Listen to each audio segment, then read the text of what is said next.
62 million men are not in an RAPE academy. Now, this feels like a very weird video to make because the fact that a community exists at all around spreading information on how to drug and assault women is horrific. It should not exist. It is awful. It is genuinely evil. However, people are not reading the original article and are misinterpreting data in a way that would make it sound as if a third of American men are actively in a group chat spreading information on how to drug and assault women. So to clarify, not a defense of this, but the numbers being spread on TikTok because people are not properly reading the article are drastically different, okay? So to clarify what's going on, the article talks about a website in which people post explicit material, and that website has very little moderation, but they post anything. And because people are allowed to post anything, there's a smaller community of people posting videos that are clearly taken without consent, posted without consent, and perhaps the actions happening in them happened without consent. And then under those videos, there are comments and people offering services and connecting to group chats where they're going to explain to you how to enact these crimes upon women. The source website itself got 62 million hits in the month of February. And so to clarify further, a hit is just opening the website. A better explanation would be Bad Bunny got 18 billion or over 18 billion streams in the year 2025, but that is people playing his song, not 18 billion individual listeners of his music. So there were 62 million instances of this website being opened, not explicitly for the sake of assault, right? But explicitly someone went to go watch any sort of video that could have been posted on there. And there's a smaller community. The website references a video that they had found of a woman who was asleep that had gotten up to, I think, 50,000 views. 50,000 views on a video, still horrific, not 50,000 people in a community. And so then in a smaller group are people in group chats communicating and trying to perpetuate these crimes, these assaults on women. So while there's no proper way to get the numbers accurately, it is nowhere near 62 million. It is likely nowhere near a million. It is likely nowhere near 100,000, okay? There are probably thousands, hundreds to thousands of men in these active group chats that they found. Still egregious, still horrific, still bad at any number, but a third of American men are not actively involved in group chats seeking information on how to drug and assault women. I don't know if that helps, but it is one of those things where it's like that, still horrific, still bad as is, but the number of 62 million men is it's super far from the mark. It does not make the act of concern for the safety of women any less relevant or prescient. The numbers are so drastically wrong to the point of being like egregious misinformation. And when it comes to the misinformation around the 62 million men thing, I want to clarify that this is not a not all men moment. A quarter of women are still the victims of sexual harassment or sexual violence, and the vast majority of those perpetrators, like 99%, are men. So it's still the yes, all men until women are safe, right? That's still the reality and the truth. However, misinformation doesn't help victims. It doesn't help victims to chase after a not real thing. Right, the real story of this, right, is that it's not a website for website for teaching people how to commit sexual violence. It is just I'm trying to think of a way to say this without TikTok censoring it, like an adult website. It is an adult website that's not moderated, so it's just all sorts of videos being flooded there. And when you don't moderate those websites to any degree, you create a space for those kinds of people. And it got 62 million hits in a month. So those websites are still high volume and high traffic, despite the fact that they still have low moderation. And then in a small community on this website, this thing is happening because they created the space for it. That's the real thing of this story, right? The real meat of this story is that there are spaces that are being created. These things are still all dangerous and relevant. It's just saying there's 62 million men in a group chat in a RAPE academy it's chasing ghosts, and it doesn't help victims. And it's not a not all men moment. It's still men. It's still men. It's just the thing that it doesn't help. Misinformation doesn't help anyone. It doesn't, you know? People are gonna yell at me, and I see all the men in the comments being like, oh bro, they're gonna get you, bro, you're gonna be real for this one, and I see it, but it's all still people just not fucking listening. It's still people not fucking listening and not actually focusing on the real things. And that's my problem with misinformation. Does that make sense? So the people who are upset at me aren't dumb or stupid. They're just passionate about something that should make you upset, and none of us are immune to the way that the algorithm works. I've seen, scrolling now, a bunch of videos, some positive, some negative, just now that are talking about me explicitly. And in some of these videos, they talk about the people, and it's like, sometimes, you know, this happens to me like every 3 months. Sometimes it's dumb, but this time it's like people are upset about something that is very real very scary. And they've seen a video or a stitch of something that frames me as being someone who is seeking to defend rapists. And in the context of that, if I was told that, I'd be upset at that person too. It's a scary time. It's always a scary time, but a story like the one that came out about the group chat of men seeking to drug and assault their partners, their wives, it perhaps can feel overwhelming and impossible to fix or target. And sometimes the outlet for that is just anger on social media. I once again wish that I wasn't the person who was the outlet of that anger, but the anger is no less justified, even if that's the wrong target. They're not dumb or stupid. This is a thing that is ultimately enraging. And at the end of the day, while I don't appreciate some of the more like rude things that people say about me, like insinuating things about my life, or some particularly negative things have been said about me in these past few days, ultimately I can turn off my phone. For better or for worse, I'm kind of used to this. So yeah, once again, just go read the article. Don't lose the forest for the trees. This isn't about me. I never seek to make anything about me. The algorithm kind of tends to make it about me. I don't know why. But yeah. I can't believe that I'm having to argue the importance of not spreading misinformation when it comes to the victims of sexual assault, so I'm just going to read the entirety of the CNN article so that it's available here on TikTok for people who aren't willing to go click and read it, okay? I'm seeing people who are now trying to save face swap from the 62 million men number to being like, who cares if it was 62 million men or 62 million hits? That many people going to look up a group chat about assault is messed up in the first place, but the 62 million number isn't the number of people who went to go find the group chat. That number, there's 1,000 people in that group chat. That number is from a different statistic in the article. So I'm just going to read the entirety of the article, okay? This is Piotr. He lives in Poland with his wife who's in her 40s. There's an image of like a blacked out man. It says, "Hello, is anyone awake?" We're not showing you his face or his real name, but we can show you the messages he sent us. What he says he's doing to his wife is a crime. And in that blank face that now says, "I managed to record a clip once when I had my last 2 blank pills. My wife doesn't even know that I recorded it." Posing as a user, we found him in a private group, one of many on the messaging app Telegram. At any hour, men from around the world gathered on the ZZZ group to swap advice on drugging and then filming sexual assault of their partners while unconscious. The abuse, shared via video and pictures in this group of nearly 1,000 users, was treated as a commodity. But for survivors, including 3 who spoke to CNN for this story, the consequences are devastating. Here's the title: Exposing a Global Rape Academy. In shocking group chats, men encourage one another to drug and assault their wives and swap tips on getting away with it, by Saskia Van Doorn, Kara Fox, Neam Kennedy, Eleanor Stubbs, and Marco Chacon. CNN, published March 26, 2026. This story is the final part of CNN's As Equals series on gender inequality. For information on how the series was funded and more, check out our FAQs.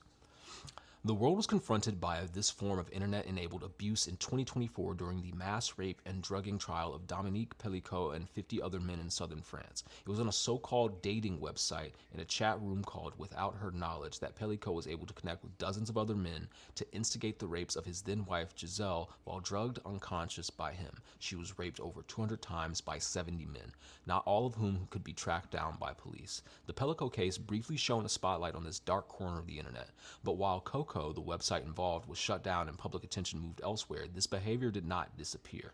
A months-long CNN As Equals investigation has uncovered a hidden online world where the commodification and amplification of sexual violence against women is flourishing. One porn site, Motherless.com, is home to over 20,000 videos of so-called sleep content uploaded by users with hundreds of thousands of views. The website, which had around 62 million visits in February alone, whose core audience is in the United States, describes itself as a moral-free file host where anything legal is hosted forever. The legality of some of the material posted is in serious doubt. So-called sleep content is categorized using descriptive tags such as #passedout and #iCheck.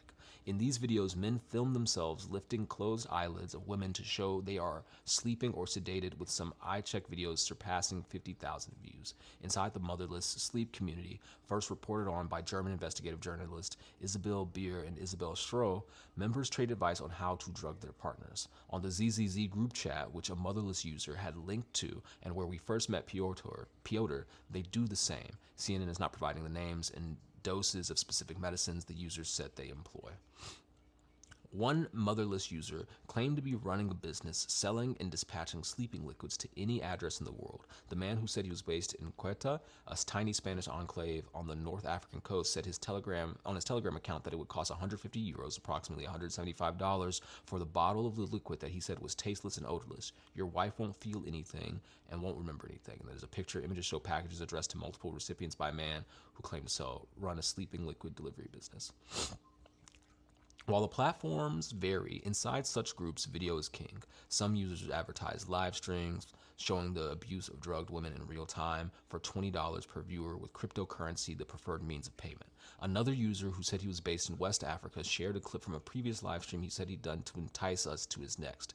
In it, a woman, who he said he was his sleeping wife, could be heard snoring as he climbs on top of her. Then the clip ends. In Poland, the woman Piotr said was his wife also appears to be unaware of what is happening to her. Men in these group chats operated shielded by the anonymity of the internet, but they also find a sense of community and perverse camaraderie as they normalize abuse. For months, Piotr spoke openly with us and even shared what he said was his address. But when it came to meeting face to face, he resisted. We wanted to confirm he was who he said he was, so we traveled to his hometown in Poland. CNN found Piotr and his wife at a local restaurant. Uncertain how he might react and unwilling to put her in danger, we chose not to confront him, instead reaching out to the police about our findings. Piotr is just one actor in a vast global network. His wife likely among many unaware victims, but survivors know. Big quote, but he's your husband. When Zoe Watts learned that her husband of 16 years had been crushing her son's sleeping medication into her tea and raping her while she was passed out, it shattered her world. We worry about who's coming behind us walking down the street, or who's even friending us on Facebook. You know, we worry about going to our car late at night in a car park, but we don't worry about who you lie next to. I didn't realize I had to, Watts said. Her then husband's confession came on an otherwise ordinary Sunday in 2018 after the couple, who share 4 children, had returned from church. He reeled off a list of his wrongdoings as if it was, a shopping list, Watts said, speaking to CNN at her house in Devon, England. He told her the abuse had been going on for years. He just sort of said, I've been using our son's sleeping medication to put in your last cup of tea at night, to tie you down, take photographs, and rape you.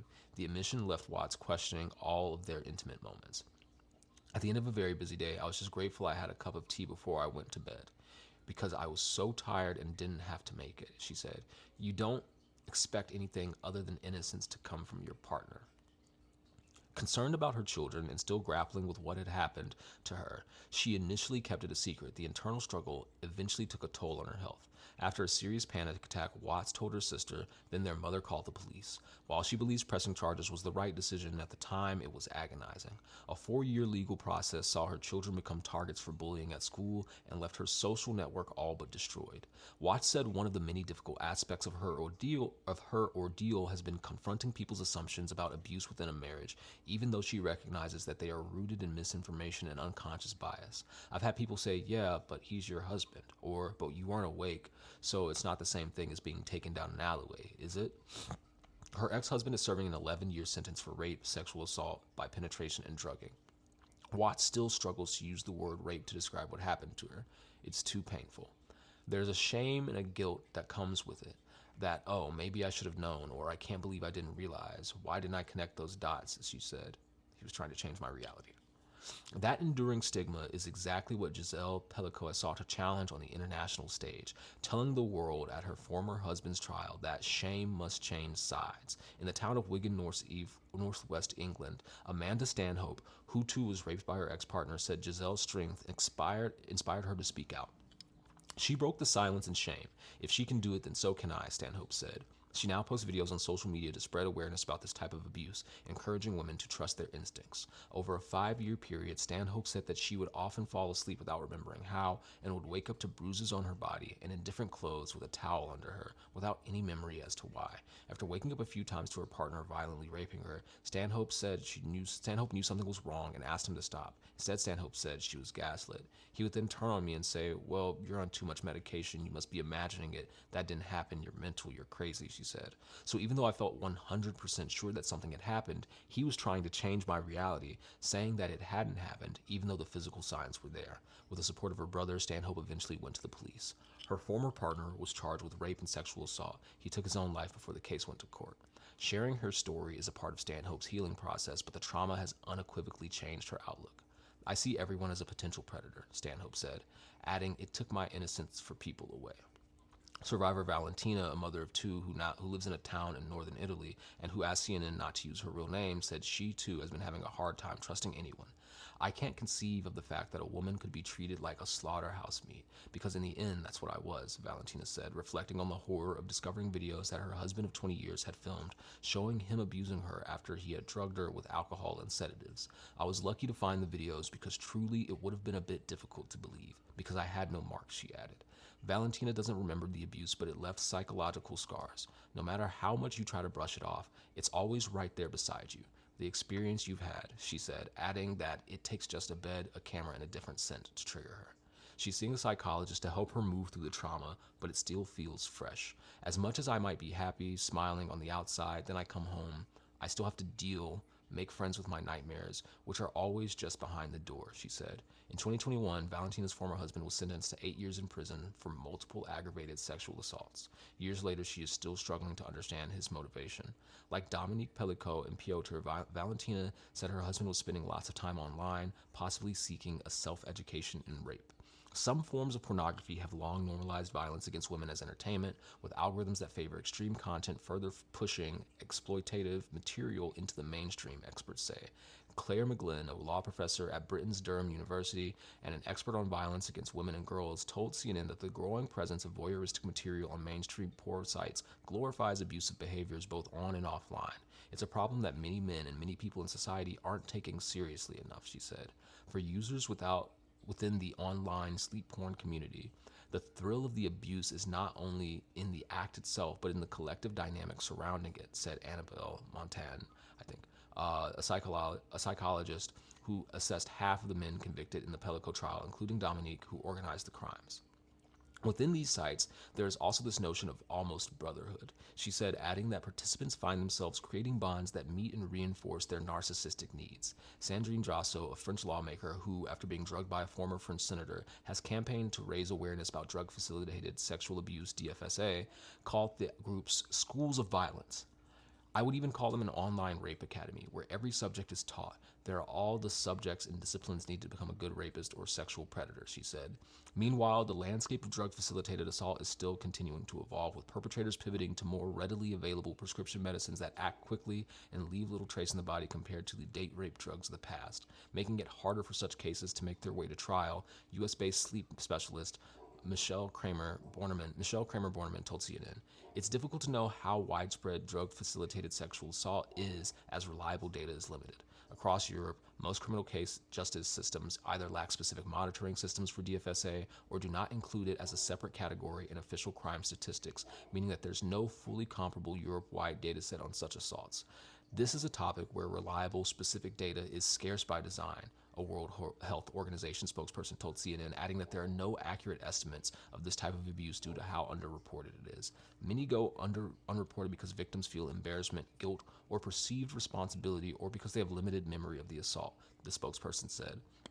Low reporting is further compounded by the lack of training for both hospital staff and police in recognizing victims of DFSA.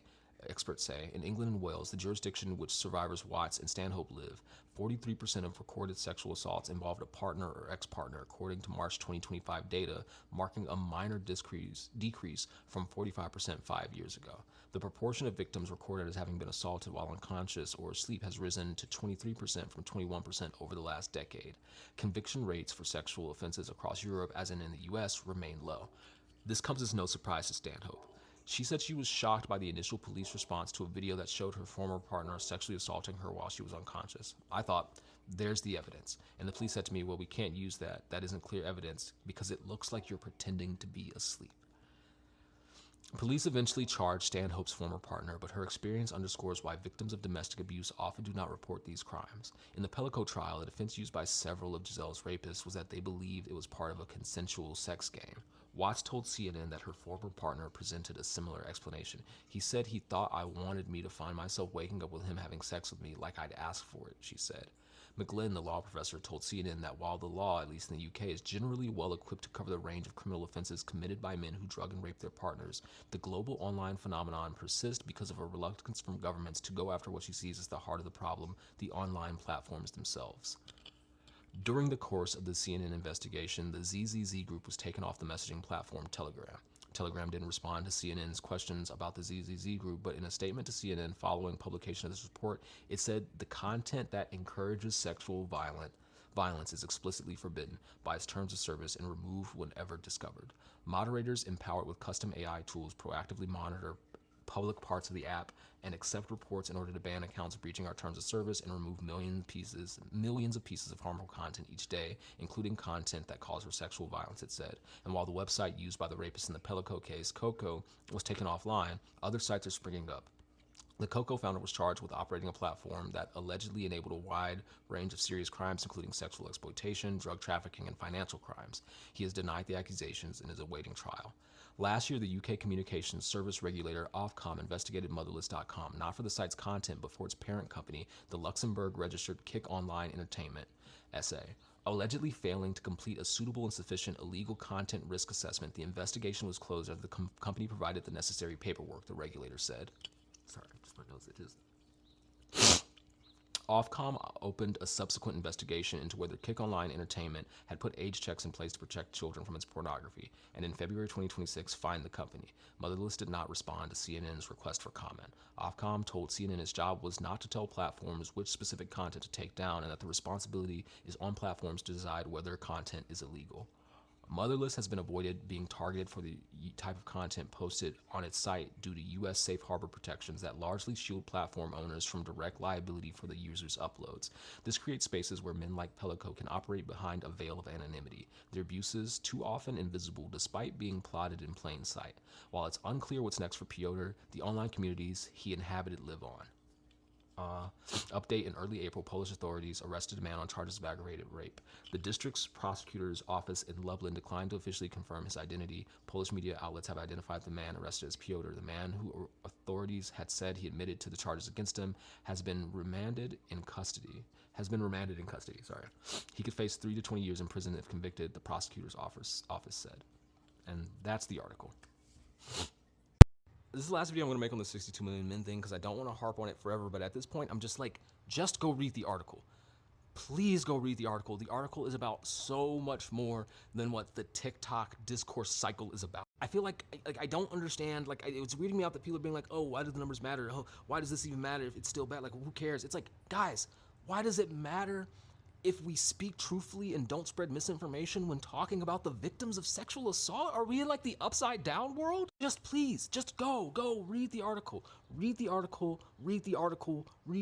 The 62 million men thing, it's not even a thing that is in the article. It's not even a claim it makes. It's one of the things, it's like, it only feels like somebody like me is downplaying the situation because you were told a lie. If I told you that there was a group chat full of 1,000 men dedicated to sharing tips and videos on how to drug and assault women, you would think that was the most heinous thing ever. It only seems like not as heinous of a thing because you were told a lie to the scale of 62 million men. And the 62 million number from the article is about hits on a website, not amount of people, but just times that website was visited. And that website is not the RAPE Academy, the group chat that they're referring to. 62 million hits comes from the amount of people who visited a website that is an adult content website that, much like Pornhub pre 2018, before whenever all the credit card companies pulled out, It did not verify or require verification from its users, and it did not properly moderate. And so it's just an adult content website where people can upload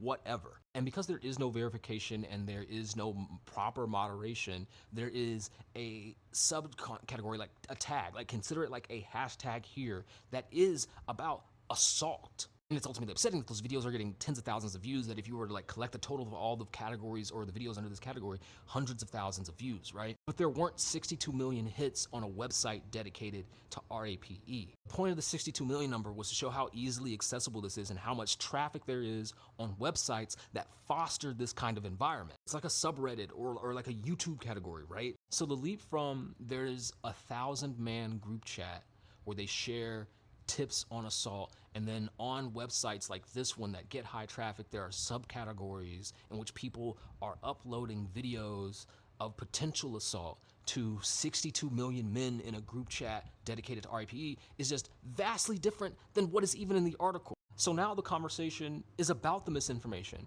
And even if you're trying to talk about the actual bad thing that happened, you have to get past the misinformation. It seems like you're downplaying it, but it was never what was in the article in the first place. Like, I'm not downplaying it, I'm telling you the thing that the article was trying to like report about. Now there's a bunch of dudes being like, oh, gender war, like these women, you know, we got this feminist, and it's like, they're fucking stupid, But like the misinformation about it is a part of it.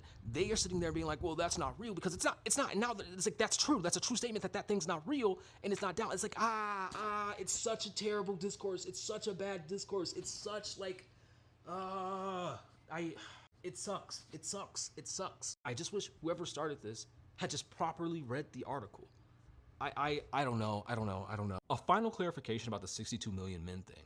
There is no sensationalized headline to create gender wars, and this isn't about creating gender wars. This CNN article contains zero misinformation. The 62 million men number is a drastic misquote, but no matter how many men it is, it's still awful, it's still heinous, and the priority is still women's safety. I'm not downplaying the situation at all. I'm referencing the actual thing in the article, but it only sounds like downplaying because you were given misinformation. I'm realizing that people think that I'm downplaying it because they believe that what I'm saying is that, 62 million hits to group chats on how to drug and assault women isn't 62 million men. And that's not what I'm saying. The 62 million number isn't from those group chats. They went to an adult content website, a website which gets 62 million visits a month, right? And they found on that website 20,000 videos that had collected hundreds of thousands of views on sleep content. Through connecting with a user on that site, they got linked to a chat of, according to CNN, around 1,000 men, right? 1,000 men in a group chat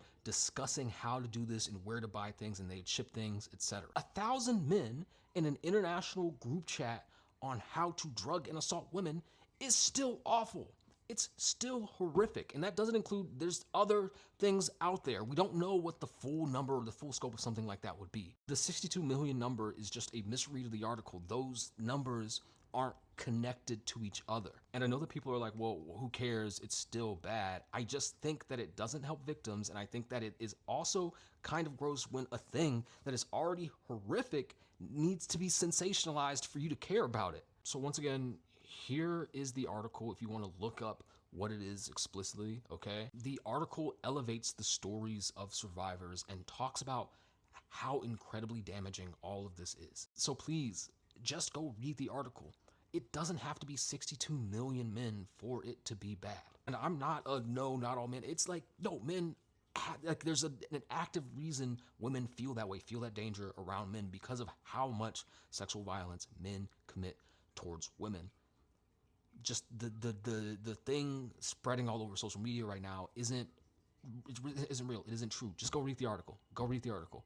Go read the article. Hey guys, quick PSA. Harassing me, that's perfectly fine. I mean, it's not, but it, kind of comes with the territory. I understand what it's like to be on this app.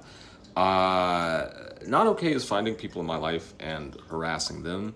There's also, I think, a deep irony in finding women in my life, just like people who I know, and harassing them because you believe that you're defending women. Just don't do that. Like, at least be respectful. Bother me, not the people in my life. Thank you. I said in my first video, I've said in the video since, and I'll say it again now, there's no acceptable number for men in a group chat where they discuss how to drug and assault their wives. It doesn't matter what the number is. It's horrific. It's awful, and it's deep down evil. All forms of sexual violence are heinous, and I think there's a particular like cruelty in this kind where it's like this is a person who you've trusted, who you've built a life with perhaps, and they've been drugging and assaulting you, and you have literally no idea about it, and your entire life has been built around this person who you literally cannot trust. It inspires a special kind of fear and outrage, and I think that outrage is justified. I do think it being targeted towards me is a little misplaced, but that's okay. This is a thing that people should be mad about, right? However, I do resent the fact that people are being like, oh, your first instinct was to fact check and be pedantic. Oh, if your first instinct was to talk about statistics, then you're part of the problem. My first instinct wasn't to fact check or talk about statistics. My first instinct was to read the article. Like I'd seen, I think like 3 videos being like 62 million men were in a rape academy. And I was like, gee, like it's a terrible thing. It's like, you're like, Jesus fucking Christ. And then on the 3rd video, the woman had the article up behind her, and so I was like, let me go read this article since I now know what the article is. And trigger warning here because I'm going to talk about some of the stuff, the sexual assault stuff in the article, but you get to the article and it's still heinous, it's still horrific, but you get to the number's 1,000. It's like in the first few paragraphs they mention this. And you're like, oh, okay, well, that's still awful, it's still horrific. Everything that, like, explicitly, there's a moment in the article where one of the survivors talks about the fact that she had the video. She found the video, and it was of her husband assaulting her in her sleep, and she took it to the police, and the police said that they couldn't do anything with it. And he did end up getting convicted eventually, but they said they couldn't do anything with it because the video looked like her just pretending to be asleep. Which is like, what the fuck are we talking about? So if you read the article, it hits you, it's hard, it's rough, okay? And then so you see video after video, and it's like 62 million men were in a rape academy, 62 million men, 62 million men. And the only thing the video is talking about is the importance of the number of men in it. And the thing is, like the website that Dominique Pellicot used was a different website that has now been shut down, and the group chat was on Telegram and Mother. It's like, there's, it's globally, right? Who knows how many group chats there are? Who knows the involvement of these things, right? And then so video after video is literally just about the number, 62 million men, and it's bad because of the number of men. So the conversation being had isn't about the thing in the article. And so now that the conversation about misinformation has popped off, people are now beginning to talk about what was in the article for real, but people weren't. And you can still see that people still haven't read the article, even in the way that they talk about the, quote, rape academy. And I will say, like, it's not semantics to argue the fact of a situation, right? It's semantics. What I'm about to do is kind of semantics. But you see them be like, oh, it doesn't matter what the amount of men is. All these men clicked on a link so that they could learn how to rape. And even then, the rape academy, there's no literal rape academy. The group chat, the rape academy pull quote comes from one of the lawyers. Specifically, I don't know if it was one of the lawyers or if it was the psychologist who was there within the Dominique Pellicot case, where she's talking about how functionally, like, these group chats act as instruction. And it's not like the group chat's like, hey, here's how you learn how to do it. It's like the group chat, if you didn't know, would eventually provide you with all the resources on how to do this. And whether or not it's literally a rape academy or not does not matter, but it is, people still haven't engaged with the source material, which means that people still haven't actually read the stories of the survivors. So, it is what it is. I don't like that I'm the vehicle for all the anger. I think it's something that people should be mad about. I don't like being the vehicle for all the anger because that's obviously not where I stand generally on all of this. Especially when it comes to, like, misandry. Like, I don't give a fuck about misandry. I don't give a fuck. Misandry is like reverse racism, where it's like literally shut up. Like this isn't about like the struggles of men, like compared to the things that women go through in the sexual violence, like the actual threats. It's like that doesn't matter. Obviously, I resent the like context collapse of the situation where people aren't actually, like, people haven't watched the videos, and so they haven't heard the thing that I've said. They're just clipping. Literally, they clip it right before I go, it doesn't matter. It's still horrendous, evil, right? Like they clip it right before I say that. And so like resentful of being postured as someone who's doing this because of like, oh, you guys are making men, like, I don't give a fuck about men. In order to keep myself sane, I kind of have to remember that people don't watch videos all the way through, which is how I can get like hate comments under a video of me talking about having been conceived out of rape and the work that I did to like not kill myself over it. And I like just have to remember that. It's also why people think that I've spent 4 or 5 videos correcting the numbers. One of the videos is literally just me reading the entirety of the article. One of the videos is me responding to men saying that CNN was doing this to stir up hate against men or something. One of the videos was me talking about the fact that the majority of perpetrators are men, and so when people fight back against the whole not all men thing, it's because it's, yes, all men, right? Like, it's like men are the perpetrators of this violence and women won't feel safe. So like, there haven't been 4 or 5 videos on the numbers correcting the misinformation. But it doesn't matter because no one watches it. And because no one watches it, they just say whatever. It's on the one hand, like, frustrating, but also calming to know that, like, it's not that people aren't getting all the information and then responding. They're just responding to what they think I'm going to say, which is disappointing, but at least more reasonable than people having heard all of it and having these responses. I don't know if that makes sense, where it's like they're responding like that because they heard something else from a different creator about me and then are responding to the idea of me as that person, in which case their response would be reasonable. They're not hearing the things that I'm saying and being like, you know, fuck you, like, I don't care about whatever happened to you. You're this guy. Like, it's, you know. But it's like, it's life. I keep getting more and more used to this. It's so weird to me. A final clarification about the 62 million men thing. Jesus Christ, will you shut the fuck up? Will you shut the fuck up? I hate this motherfucker. I hate this nigga so much. Shut the fuck up. Can you do that for once in your worthless life? Shut the fuck up. 1 in 4 women, 1 in 4 women will be assaulted. Hell, not even women, little girls will experience sexual violence before they even bleed. Shut the fuck up. I'm so tired of you trying to explain away the fact that you even opened your mouth in the first motherfucking place when no one fucking asked you. Shut the fuck up. I am begging you to shut the fuck up. Talk about anime, nigga. Talk about cartoons. Talk about your little nerdy experiences, is why the girls didn't like you in high school and how much you hate your life. Talk about that. But for the love of God, for the love of safety of women everywhere, will you shut the fuck up? Oh, so that's why he's insufferable. He hates himself. That tracks. Would you want to protect the reputation of your father? I'm actually so glad that you saw this video. And yes, I'm on the toilet because interacting with you on the can is the only way that this is worth my time. First of all, no, you don't. No, you don't, because I find it hard to believe that you justifying 62 million views versus 62 million men would be something your mother would want to hear about, as she's a victim. Have we lost the plot? I fear we have. The 62 million hits represent intent. Intent. What does that mean? That means that the need for the content is there. Whether it was 62 men, 62 million hits, it doesn't fucking matter. The intent that the content was desired is the point. And I am hard pressed to believe you, sir, would be making this hard of a fight for this conversation if the exploitation was around children and not women. There's no way in hell. There's no way in hell you would do that, because people would look at you as even more of a weirdo than you already are.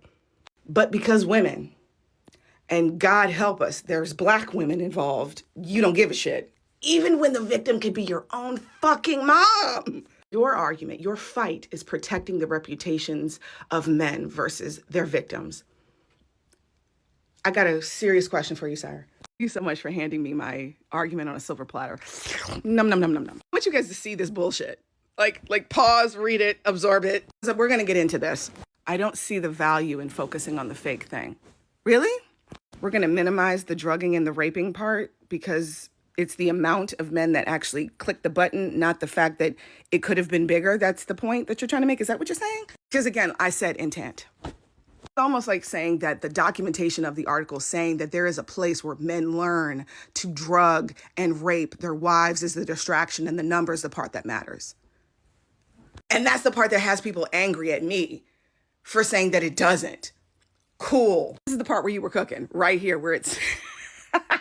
Men didn't go to the academy to do it. The system of the patriarchy did. Exactly, you math whiz. That's exactly my fucking point. Children that are born from rape are literally manufactured from the violence of the system, right? Carrying that trauma from your mother literally is the manufacturer of the perpetrator. Like, that violence is a manufactured machine for the violence, right? So when I say some of y'all hate yourselves, it's literally the system that did it, right? Ding, ding, ding, ding, ding. You're mad at me for pointing that out. Okay. Get over it. Because after all, we have to get over the fact that it's 62 million hits versus 62 million men. The reality is scary enough. Are you serious?